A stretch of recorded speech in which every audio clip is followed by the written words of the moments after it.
ఓం గం గణపతయ నమ శ్రీ గురుభ్యో నమ హరి ఓం. ఫ్రెండ్స్, అసలు దేవుడు ఏంటి, దేవుడి తత్వం, అసలు దేనికి, అసలు ఈ దేవుడి ఈ మార్గంలో ఉండడం, అసలు దాని ఆబ్జెక్టివ్ ఏంటి? యాక్చువల్లీ సృష్టిలో 84 లక్షల జీవులు అయితే ద్విపాద అయితే మానవ జన్మకు మాత్రమే అది ఉంది. మానవ జన్మలో ఏంటంటే ఇక్కడ ఉపాధి, శరీరం, మనసు, ఇంద్రియ సెన్స్ ఆబ్జెక్ట్స్ అవన్నీ ఉన్నా కూడా జగత్తు ఇవన్నీ కూడా ఒక వెలితి ఉంది.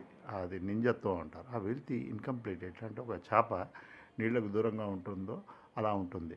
అయితే ఒక కంప్లీట్నెస్ అది లేదు. అది సహజం. అది క్వశ్చన్ చేసే వివేకం ఉంది. అయితే దీనికి సమాధానం కూడా ఉంది శాస్త్రాల్లో. అయితే మిగతా జీవులకి అవి programmed instinct they are programmed. వాళ్ళకి తెలియదు వాటికి ఎలా ఉందో. దే ఆర్ లైక్ ఆ బౌండెడ్ ఉంది, కానీ వాళ్ళకి ఒక ఇంట్రాస్పెక్షన్ లేదు. అయితే జీవుడికి మాత్రమే, మనిషికి మాత్రమే ఇది ఒకటి ఉంది. అసలు తనకు కావాల్సింది ఏంటి? ఒక తృప్తి, సంతోషం. ఇది ఏదైతే శరీరం, మనసు ఉపాధి ఇస్తుందో తనకు యాక్సెప్టబుల్ కాదు. అది వివేకం. అయితే కానీ వాటిని ఆశ్రయించి భంగపడడం ఇది జరుగుతుంది. అయితే మళ్ళీ ఆ తత్వం ఏంటి? సరే, భగవద్ మార్గంలో ఉన్నాం. భగవంతుడి మార్గంలో ఒకటి కృష్ణ భగవానుడు చూసుకుంటే కృష్ణ దేవాలయం ఉంది, కృష్ణుడు ఉన్నాడు, కృష్ణుడిని అర్చిస్తున్నాం, అంత బాగుంది పంచామృతాలతోని. కానీ కర్మ చేయకుండా ఉండలేము. అయితే అర్థకామాలు తప్పనిసరి. అయితే దానికి సంబంధించింది కృష్ణుడి భగవద్గీత ఉంది. ఆ భగవద్గీతలో సర్టెన్ ప్రోటోకాల్స్ ఉన్నాయి, మర్యాద. అంటే అవి పాటిస్తే మనకు ఈహంలో సర్టెన్ శాంతి ఉంటుంది. అవే 42 లక్షణాలు చాప్టర్ 12 13 శ్లోకాల నుంచి ఉన్నాయి.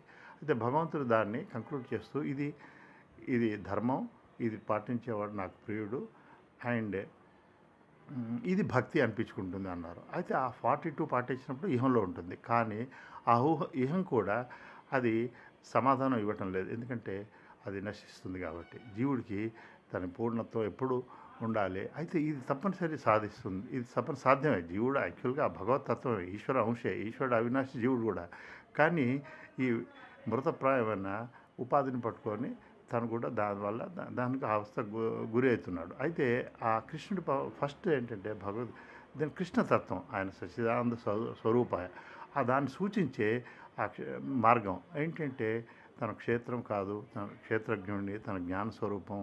మరి జ్ఞానం ఎప్పుడు అఖండంగా ఏకంగా ఉంది, అది నిరాకారం, సర్వవ్యాపకం అని ఆ తత్వసారాన్ని కృష్ణుడు ఏదైతే సూచించాడో ఆ తత్వస్వరాన్ని, ఉపనిషత్ స్వరం భగవద్గీత, అది చేసుకుని ఆ పురుషోత్తముని పొందే ప్రయత్నం చేయాలి. అప్పుడే పూర్ణత్వం వస్తుంది.